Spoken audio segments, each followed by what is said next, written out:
Welcome to the Culture Encounters podcast. I am your host, Chad Ownby. Today, we have a very special guest today. We have Culture Encounters board member, Gerardo Macias, coming today all the way from Monterrey, Mexico. Uh, he and I are going to sit down and have an awesome conversation. Without further ado, let's go ahead and bring Gerardo in. Hello, how are you?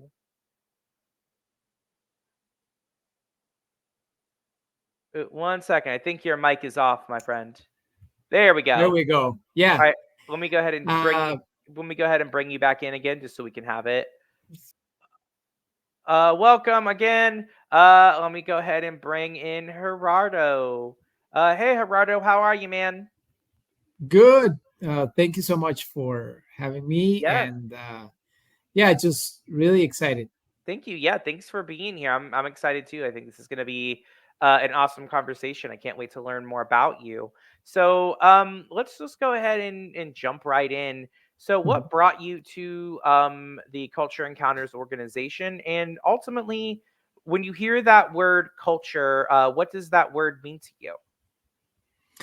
Well, first of all, I followed Culture Encounters on LinkedIn and on Facebook, I think. So that's how I randomly, started started to, get to know the organization, which is a nonprofit.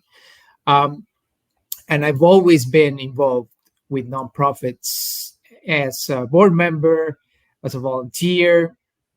I studied college and worked in Detroit.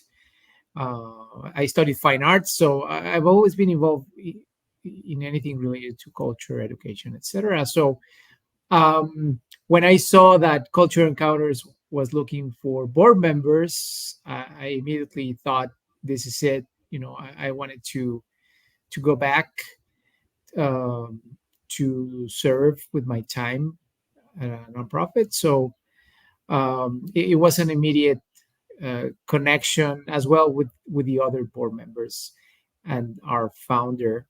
Um, and culture, uh, well, first of all, it's very important to me because, again, I had the opportunity to study college in Detroit. I was the only Mexican in my class. Um, so that shock, at the beginning, helped me to understand better um, who was I, first of all, and start to understand other customs from my friends, from my professors, and eventually at work from just colleagues. And but I used to work for the government of Mexico in Detroit at the consulate, Okay. for the Ministry of Foreign Affairs. So all of that helped me to just be aware of other people and their traditions, their language, where they were coming from, basically. And for me, culture is a mix of all of that. Your customs, your values, what you believe in, and also it has to do with your actions as well. Right. And definitely, the arts in general, Mm-hmm. which it has been an essential part of my upbringing. Um, since I grew up close to Monterrey, where I'm based right now. I grew up in Saltillo, which is in another state here in Mexico. Um, but uh, since I was little, I've always been involved with the arts, painting, sculpture, uh, theater, etc. So Oh, wonderful. yeah, so it's an essential part of every human being. I guess. Absolutely. Mhm. Agree completely. So let's unpack that a little bit. That whole statement. So first, you had mentioned, being the only person from Mexico in your, in your classes in Detroit. What was that experience like for you? Talk a little bit about um what that experience was like for you, coming from another country, coming from another culture. Um, did Were you accepted? Did the people Were your classmates open to learning about your culture? Yes. I mean, um, all of my friends from college, they haven't had the experience to interact a lot with Mexicans or Latinos in general, but Hmm. they were very welcoming because they already had experience welcoming other cultures. Um, by the way, in Detroit, they do have a big Mexican community and Okay. Latino community in general. Um, but in my college, which is called the College for Creative Studies, a private university, I was I was very lucky to be able to go there because I got a scholarship, a grant, etc. Right. So that's why it wasn't that common for many people to go there. Right. But no, I mean everyone was just very open, very welcoming. And in Detroit, you basically have a mix of cultures. You have a big Lebanese community as well. Hmm. So I mean, it wasn't something new for them. It was just about learning the details about Mexico. And yeah, many of my friends just ask me a lot of questions all the time, Right. and I was happy to explain, to show them pictures. And every time I came back on vacation, you know I bought food and stuff for them, and take it back to the US. So yeah, it was a really really nice experience. And at the end, I was interacting with artists all the time. Right. So um, an artist has, I mean, as an artist, you always have to be open Right. to accept, to learn about other cultures in general. So Absolutely. mhm. I and I so You're obviously incredibly passionate about art, which the arts, and I think that's wonderful.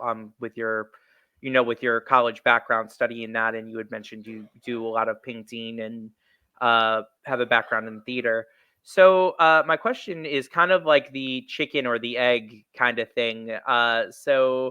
Do you think that your experiences in art or in the arts kind of shaped your your belief in multiculturalism and embracing other cultures, or do you think that your life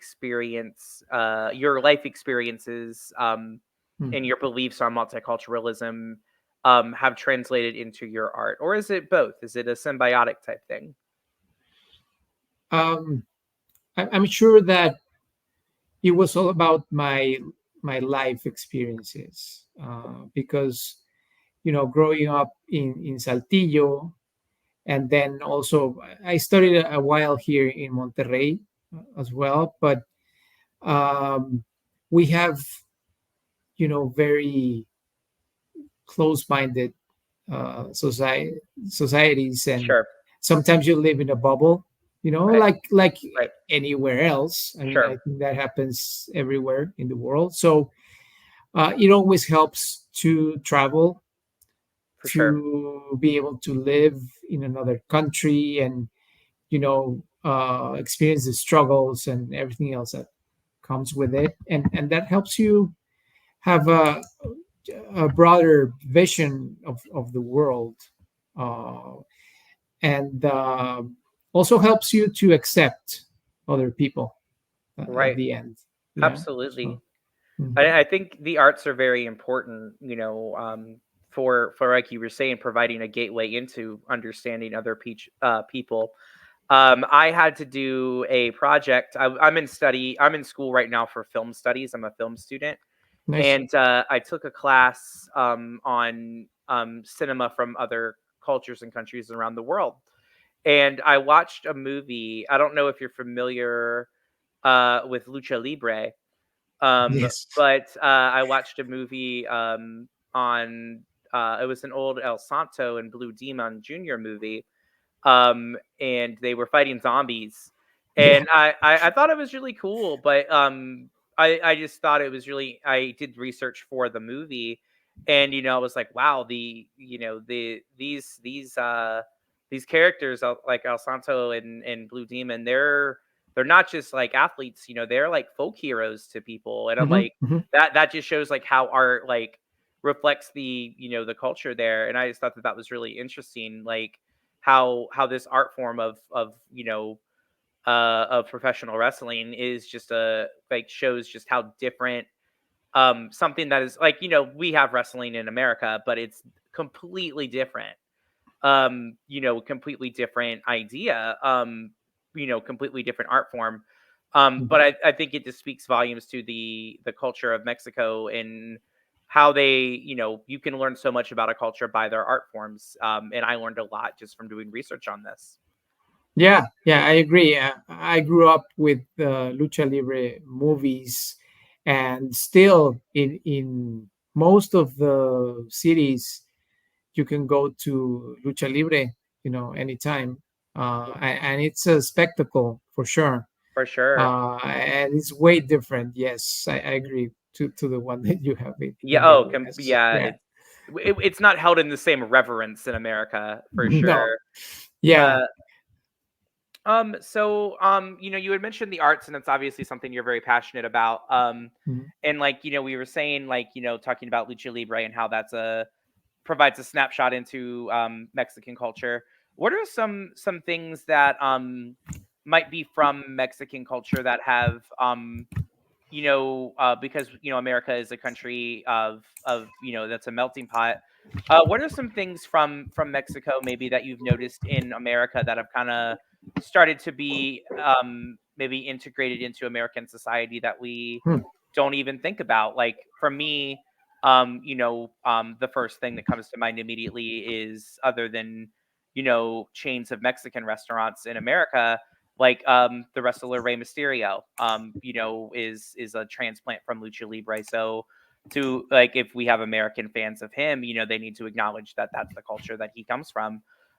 So I guess a long-winded question: what parts of Mexican culture or Mexican art forms have you noticed that have bled into American society that we may take for granted?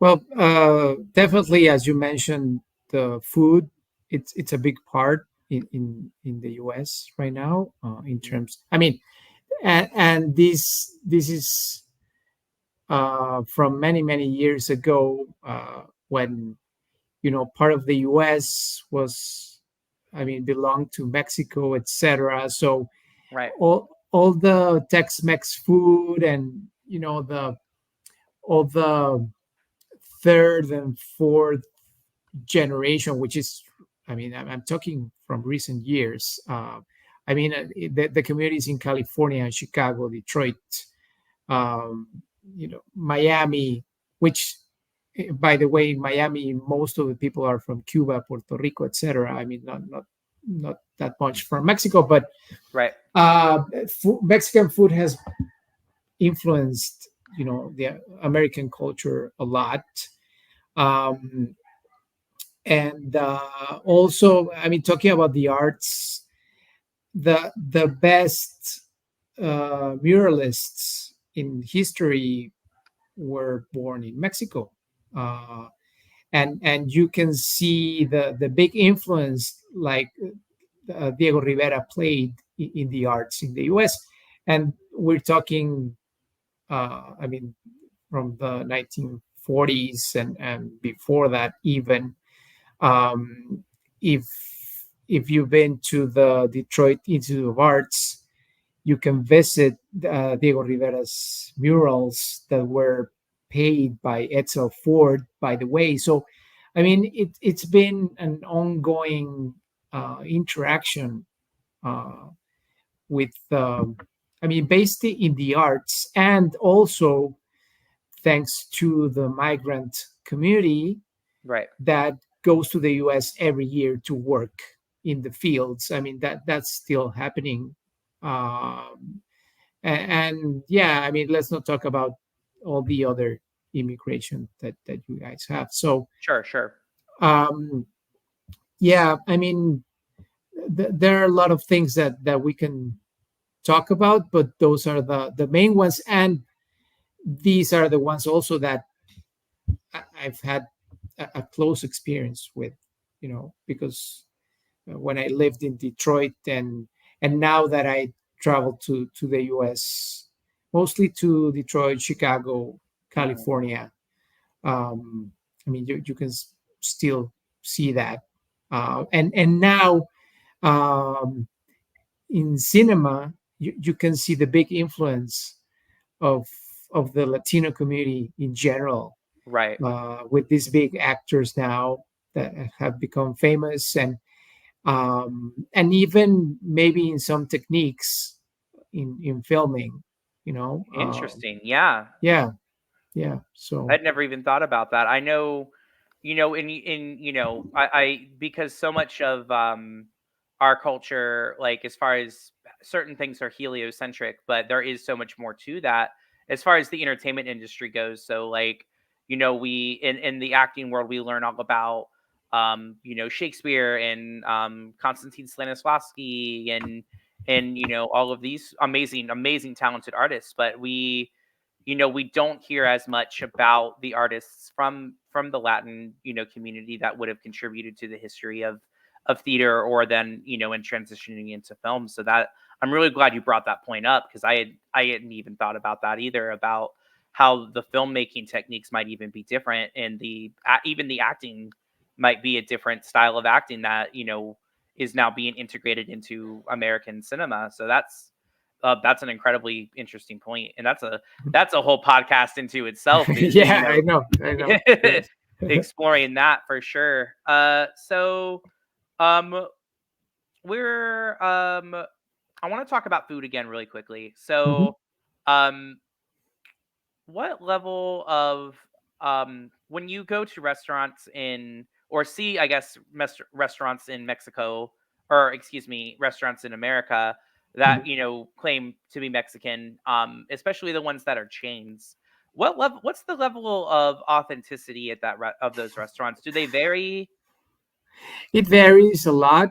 Um, Most of them are not 100% Mexican, and it has to do also with the ingredients that are available in some states in the US. I mean, I understand that, and uh, and it's also valid, to adapt, Sure. the Mexican food wherever you are. But I mean, and just recently I saw on the news in Detroit they opened a really authentic Mexican restaurant. I mean, it's really modern, but the food is quite close to the original. So um, I guess people are going back to that to try to offer authentic Mexican food, and also with Indian food and Italian food, etc. I mean, you can always see that people go back to that to try to offer the real thing. Sure. Um, yeah, and it also happens here in Mexico when you go to a supposedly American experience restaurant is not really authentic. I mean, Right. they adapt things to the region as well. Sure. Uh, Sure. yeah, but and talking about Mexican food, there are thousands of types of Mexican food, even in our country. Right. Because we have 32 states, and each one is different. They have their state food, and the just like in the US, the their Sure. Yeah. uh, regional fruit, etc. So and it's way different. I mean, here in Monterrey in the north, this is a capital of Nuevo León, Hmm. and it's a very important state for the country in terms of economy.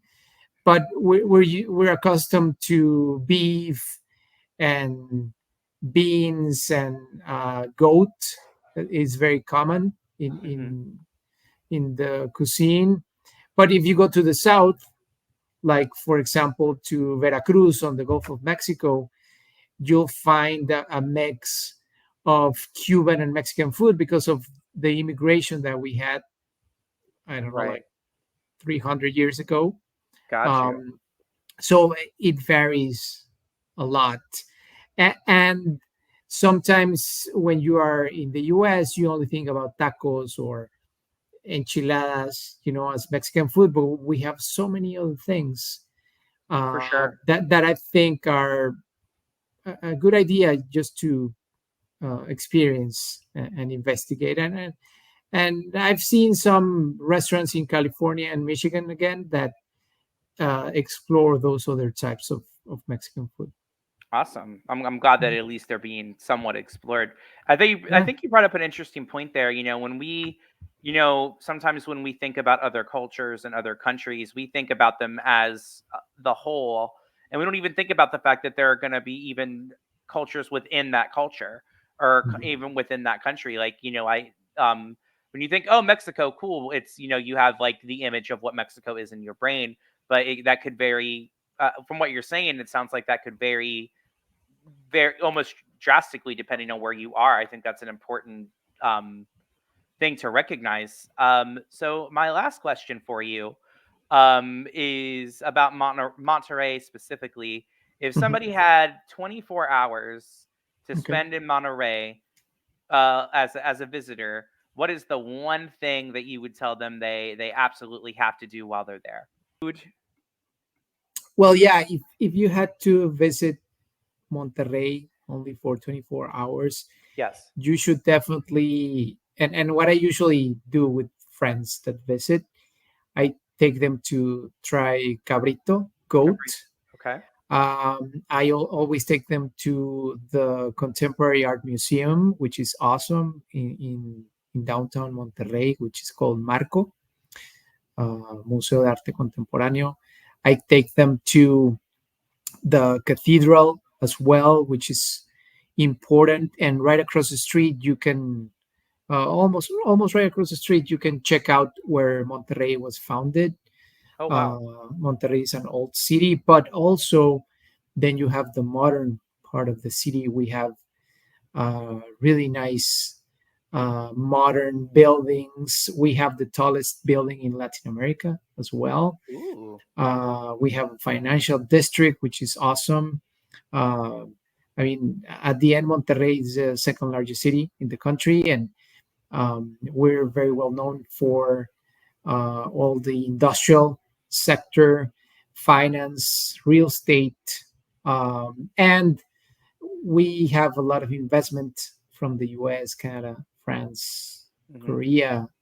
Um, so, I mean, for sure, try the food. We also have uh, very nice restaurants. Some of them also are known to be the best in the country with northeastern food from Mexico.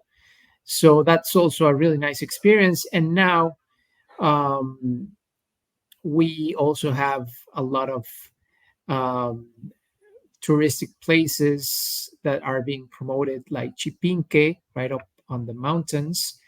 So you can just go and have a walk and do hiking or even rent a bike. And that's another really nice experience because right up on the mountains we have really nice forests. So I mean it's an interesting city. I mean we are uh, I mean right next to almost a desert, but we do have different climates around the city, which Right. are a great opportunity to have a great time and get to know our culture for sure. Sounds like it would be an incredible experience. Honestly, sounds like you would get an amazing taste, both literally and metaphorically, about of the culture there. With all of those activities, with the cathedrals and the museums and the mountains and then also going into the food as well. That's incredible. Mhm. So this has been an incredibly eye opening conversation for me. Thank you so much for your time today, Thank you. Gerardo. It's been an absolute pleasure. I definitely learned a lot, and I appreciate you being so open with me, and sharing your cultural experiences with me today. Thank you so much. And for the audience, make sure you follow Culture Encounters on all of our social media. We have great programs Yes. for kids, for families related to education, food, uh, cultural experiences in general. And feel free to contact me on my social media as well. Uh, awesome. Thank you again so much for your time. Let me go ahead and that.